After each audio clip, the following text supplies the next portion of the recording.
Au nom du Père et du Fils et du Saint-Esprit. Amen.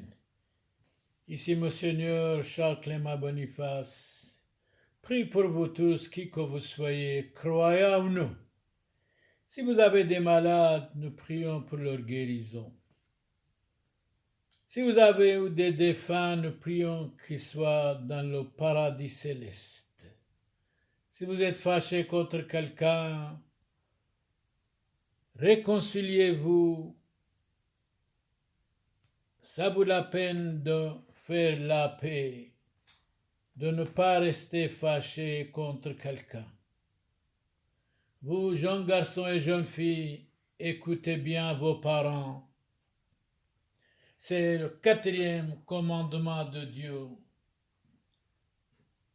Certainement, d'écouter les parents, d'être modèle, que les parents soient contents de vous, tous qui que vous soyez. Si vous avez des problèmes, des difficultés, la réconciliation, c'est vraiment la paix dans le monde, la paix du monde. Vous les voisins, si vous avez quelque chose l'un contre l'autre, si vous êtes fâchés l'un contre l'autre, réconciliez-vous, ça vaut la peine. La paix de Christ soit avec vous tous. Amen. Nous autres, ou vous autres, nous autres, quand nous avons quelques problèmes, on est mécontent, on est fâché, nous disons, qu'est-ce que j'ai fait au bon Dieu? J'ai tant de problèmes, tant de misère, tant de difficultés, tant de maladies. Eh bien, nous sommes révoltés. Ici, nous voyons un homme très riche. Il a inflationné, il a perdu tout ce qu'il avait. Et il disait, Dieu a donné, Dieu les a pris, la volonté de Dieu soit faite. Et si vous réfléchissez, c'est quelqu'un dans la Bible, il était tellement riche, il était tellement bien, il avait des enfants, il était bien avec sa femme, mais à un moment donné, il a perdu tout. Ce qu'il a répondu, Seigneur, vous avez donné, vous les avez pris, que votre nom soit sanctifié. Tandis que nous autres, on est vite fâchés contre tout le monde. Qu'est-ce que j'ai fait au bon Dieu? Rien qui va, ni avec les enfants, ni avec les voisins, ni avec mes fils et mes filles, ni avec ma belle-fille, ni avec de mon bon-fils. Rien qui va, invraisemblable. Alors ici, l'homme qui a perdu tout, il ne dit rien. Il dit la volonté de Dieu soit faite. Dieu a donné, Dieu les a pris. Loué soit le nom de Dieu. Dieu est capable de nous donner doublement tout ce que nous avons perdu. Comment appelez-vous cet homme qui fut célèbre par sa patience? Oh, la patience est l'autant porte de succès. Et par sa résignation, en acceptant tout, il a tout perdu. Ce qu'il a dit, que la volonté de Dieu soit faite sur la terre comme au ciel. Où habite-t-il cet homme qui a perdu tout, mais il remerciait toujours Dieu? Il a perdu vraiment tout. La richesse, la femme, les enfants. Mais il remerciait Dieu. Il y avait une autre femme, bien sûr, c'était dans l'Ancien Testament. Vous remerciez Dieu, pourtant vous avez tout perdu. Et il répondit, Dieu a donné, Dieu a pris la volonté. Le nom de Dieu soit loué. Où habitait-il? Dans l'Asie. Que Dieu lui enleva-t-il pour éprouver sa fidélité? Il était fidèle, il avait la patience, il persévérait, il n'était jamais fâché. Tandis que nous autres, pour un oui ou pour un non, on est fâchés. Non, nous devons supporter, même s'il le faut, l'insupportable. Eh bien, Dieu lui enleva même toutes ses richesses. Il devient pauvre. De quoi tout son corps fut-il couvert? De plaies, de maladies, de plaies repoussantes, couché sur son fumier, souffrant horriblement, que disait-il à Dieu. Et il parlait avec Dieu, Seigneur, il dit. Alors, c'est un exemple pour nous tous, hein? Quand nous avons des problèmes, des difficultés, des pauvretés, des maladies, nous parlons avec Dieu, nous devons parler avec Dieu. Seigneur, vous m'avez tout donné et vous m'avez tout enlevé. Mais oui, que votre saint nom soit béni. Quel homme extraordinaire! Vous m'avez tout donné, vous m'avez tout enlevé, je deviens maintenant pauvre, que j'étais riche, eh bien, que votre volonté soit faite, que votre nom soit béni. Voilà l'homme de Dieu. Nous devons imiter au moins 10% cet homme. Quelle fut la récompense de cet homme? Et comment s'appelait cet homme? C'était le saint homme Job. Job. Oui, Job. Quelle fut la récompense de Job? Dieu lui rendit la santé d'abord, parce qu'il n'était pas fâché quand il tombe malade. Il multiplia ses richesses, et quand il devient pauvre, il n'était pas fâché. Il n'a pas dit « Qu'est-ce que j'ai fait au bon Dieu? Pourquoi Dieu permet-il quelquefois que les justes soient malheureux sur la terre, afin de mieux les récompenser dans l'autre vie? » Comment Job était-il figure de notre Seigneur Jésus-Christ? Notre Seigneur Jésus-Christ eut tout son corps déchiré par le supplice de la flagellation, et il souffrit avec patience. Donc ici, Jésus-Christ nous conseille la patience, Job nous conseille la patience, Jésus-Christ nous conseille de ne pas être fâchés quand nous avons des problèmes. Imitez Job, il a perdu tout, mais à la fin il dit la volonté de Dieu soit faite. Dieu a donné, Dieu les a pris, le nom de Dieu soit loué. Il n'était pas fâché, tandis que nous autres, pour un oui ou pour un non, on est fâché, on est mécontent. Je ne vais plus être croyant, je ne vais plus à la messe parce que je ne sais pas qu'est-ce que j'ai fait au bon Dieu. Je deviens pauvre. Et non, dites la volonté de Dieu soit faite. Donnons la parole à Melchisédek. Melchisédek, ce qui veut dire Melko Zadiko, roi. C'est Melko, c'est roi. Zadiko, c'est vrai, c'est juste, c'est spirituel, c'est croyant. De quelle ville Melchisédek était le roi? Réponse: c'était le roi de Jérusalem. Que Melchisédek offrait-il à Dieu? Du pain et du vin. De quel sacrifice le sacrifice de Melchisédek était-il la figure? Réponse: du sacrifice de la Sainte Messe. On va arriver pour nos amis qui nous ont donné Jésus-Christ, les apôtres, la Vierge Marie, Saint Jean-Baptiste, nos amis juifs. Israël actuel. En Israël, les chrétiens ne sont pas persécutés.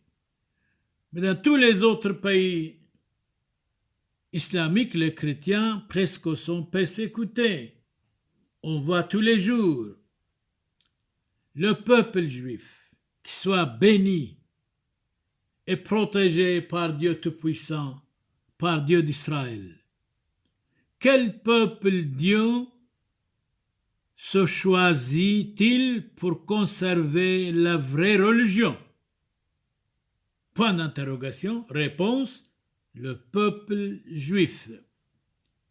Pourquoi les Juifs furent-ils appelés Hébreux? Réponse, à cause d'un homme s'appelait Héber. C'est pour cela qu'on dit les Hébreux. Un de leurs ancêtres s'appelait Héber. On dit le peuple hébreu. Pourquoi nos amis juifs furent-ils appelés Israélites ou un enfant d'Israël? Réponse, à cause de Jacob, un de leurs ancêtres, qu'un ange de Dieu avait surnommé Israël, désormais votre nom. C'est pour cela, aujourd'hui, le nom c'est Israël. Nommez celui que Dieu choisit pour être le Père des Juifs. Allez, nommez. Est-ce que vous savez la réponse? Je vais réfléchir. Nommez celui que Dieu choisit pour être le Père des Juifs. Réponse, répondez s'il vous plaît. Ah oui, je crois que j'ai oublié un petit peu. Et c'est Abraham, le nom de son épouse. L'épouse d'Abraham, comment s'appelait? Sarah. Ah, je sais maintenant. Où Abraham allait-il demeurer par l'ordre de Dieu? L'ordre de Dieu, quitte ton pays, allez dans la terre de Canaan. Pourquoi la terre de Canaan fut-elle appelée terre promise? Réponse, Dieu promit de la donner à Abraham et à sa descendance. Voilà. Israël, nos amis juifs doivent vivre là parce que Dieu leur a promis. C'est une promesse de Dieu pour Israël. Que Dieu annonça-t-il à Abraham touchant le Messie ou sauveur des hommes? Réponse, il lui annonça que le Messie sortirait de sa race. Effectivement, Jésus, nos amis juifs nous ont donné Jésus, la très sainte Vierge Marie, Saint Pierre et Saint Paul, les apôtres, nous devons les respecter. Nous devons les aimer. Il ne faut jamais critiquer nos amis israélites. Les chrétiens sont libres en Israël. Mais dans les autres pays, ils sont persécutés souvent. À qui Dieu ordonna-t-il la circoncision? Ben oui. Donc, comment appelez-vous cette marque sanglante que l'on faisait sur le corps des enfants juifs le 8e jour, après leur naissance? La circoncision. Ça, c'est le baptême a remplacé la circoncision. À qui Dieu ordonna-t-il la circoncision? À qui? Réponse à Abraham. Pourquoi? Pour distinguer son peuple des autres peuples. De quoi les circoncisions étaient-elles la figure? Était la figure du baptême. Parce que Jésus a dit allez dans le monde entier, baptiser tout le monde. Jésus lui-même a été baptisé par Saint Jean-Baptiste. Depuis Jésus-Christ, quel est le signe distinctif des enfants de Dieu, des chrétiens? C'est le baptême. Tout chrétien doit être baptisé. C'est un ordre de Dieu. Oui, c'est un ordre de Dieu. Le sacrifice d'Abraham. Nommez le fils d'Abraham. Allez, son nom? Réponse, c'est Isaac. Qui annonça à Abraham la naissance d'Isaac? Dieu lui-même, qui lui apparut sous la forme de 3 anges. Nommez le mystère que Dieu nous enseigne cette apparition divine, le mystère de la Sainte Trinité. Combien y a-t-il de Dieu? Un seul Dieu. Combien y a-t-il de personnes en Dieu? 3, Père, Fils, Saint-Esprit. Quel sacrifice Dieu demanda-t-il à Abraham? Le sacrifice de son fils. Comment s'appelait son fils? Isaac. Où Abraham conduisit-il Isaac pour immoler au Seigneur? Sur une haute montagne, en allant à la mort que portait Isaac, le bois de son sacrifice. À quoi ce bois devait-il servir? À brûler la victime. Nommé la victime d'Abraham immola à la place de son fils. Réponse, un bélier. Comment Isaac était-il la figure de notre Seigneur Jésus-Christ? En allant au Golgotha, Jésus-Christ, Fils unique de Dieu, porta sa croix. À quel âge mort Abraham? L'âge d'Abraham. Répondez. Ah oui, je crois que je savais, j'ai oublié. Allez, répondez, madame, monsieur, mademoiselle. Ah oui. Abraham a vécu 175 ans. Ah, maintenant je sais. Abraham a vécu 175 ans. Très bien. Les 12 fils de Jacob. Nommez l'épouse de Jacob. Allez. La femme de Jacob, comment s'appelait? Répondez. Je crois que nous savions, mais on a oublié. Nommez l'épouse de Jacob. Ah, je sais maintenant. Allez, répondez. Rachel, Rachel. Nommez les 12 fils de Jacob. Oh, les 12 fils, c'est difficile de nommer, mais je peux nommer au moins un ou deux. Allez, répondez. Répondez, s'il vous plaît. Nommez le premier, le fils de Jacob. Ah, nommez, s'il vous plaît, au moins le premier. Nommez l'épouse de Jacob, on a dit Rachel. Nommez les 12 fils de Jacob, au moins nommez un. Le premier. J'ai oublié, je vais répondre à votre place. Rouben, Siméon, Lévi, Juda, Issachar, Zabulon, Dan, Nephtali, Gad, Aser, et les 2 dernières, Joseph et Benjamin. Quel fut le célèbre de tous? Le célèbre, mais oui, le célèbre. Eh bien, je vais répondre de tac au tac à vous.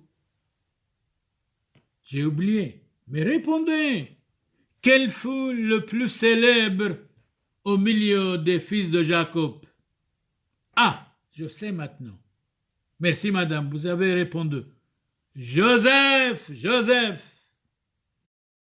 Joseph vendit par ses frères. Voilà la trahison de la famille.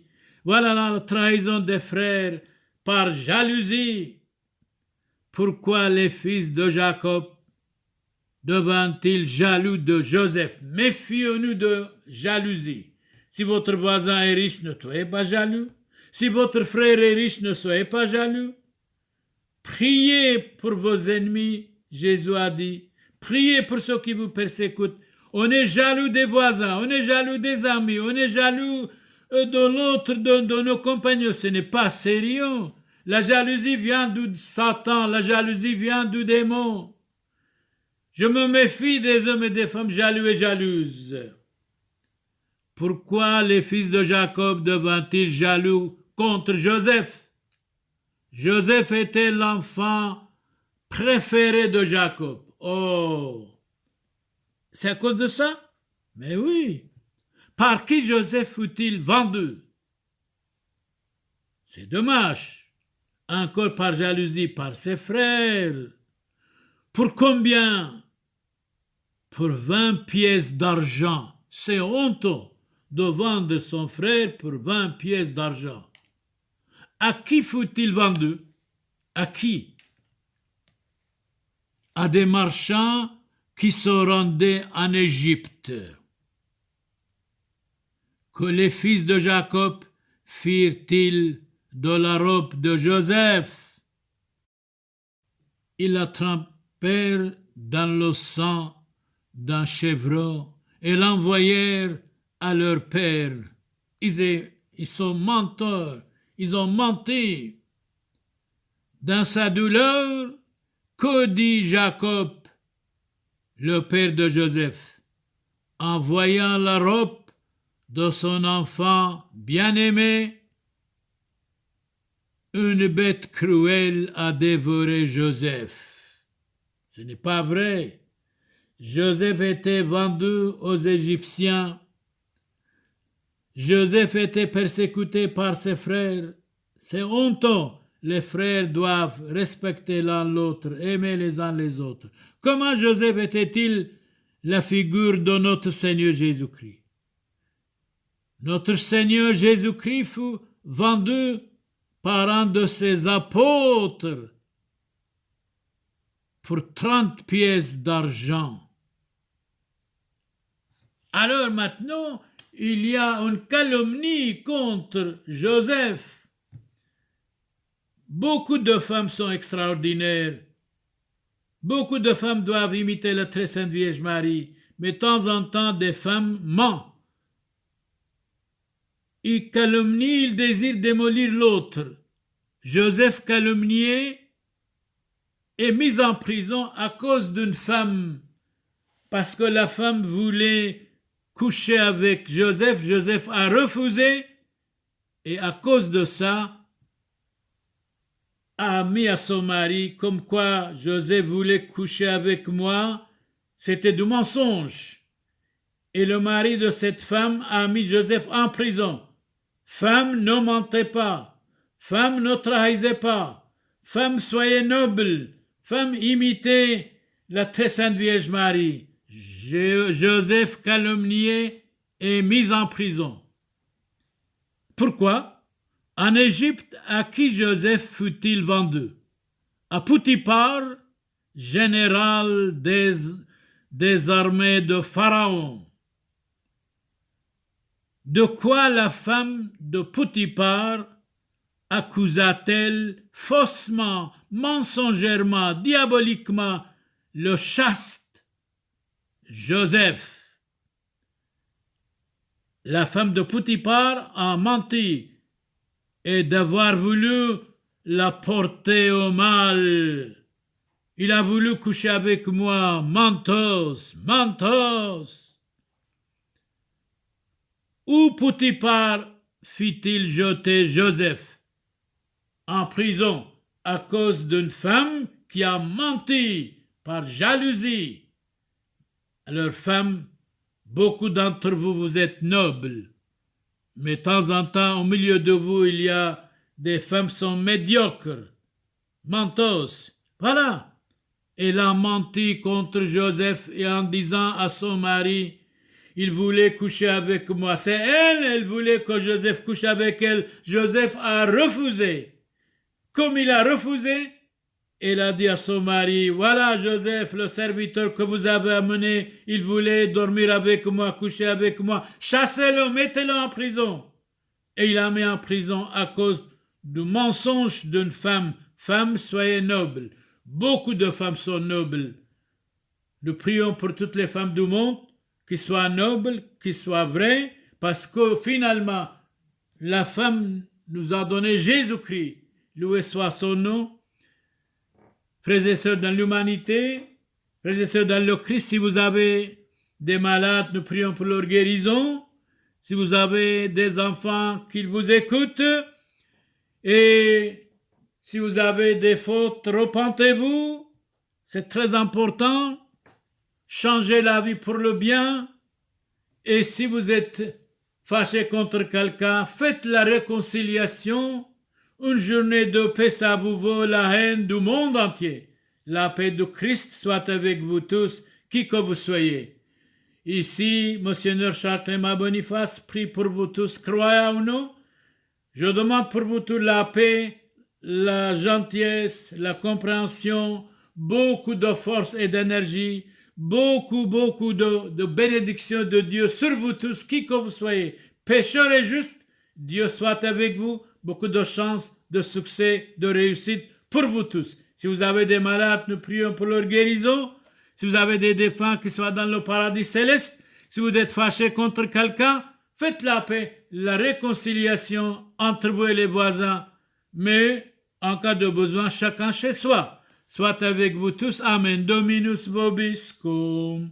Benedicat vos omnipotens Deus, Pater et Filius, Spiritus Sanctus, indulgentiam absolutionem et remissionem peccatorum nostrorum, tribuat nobis omnipotens misericors Dominus. Amen et Amen.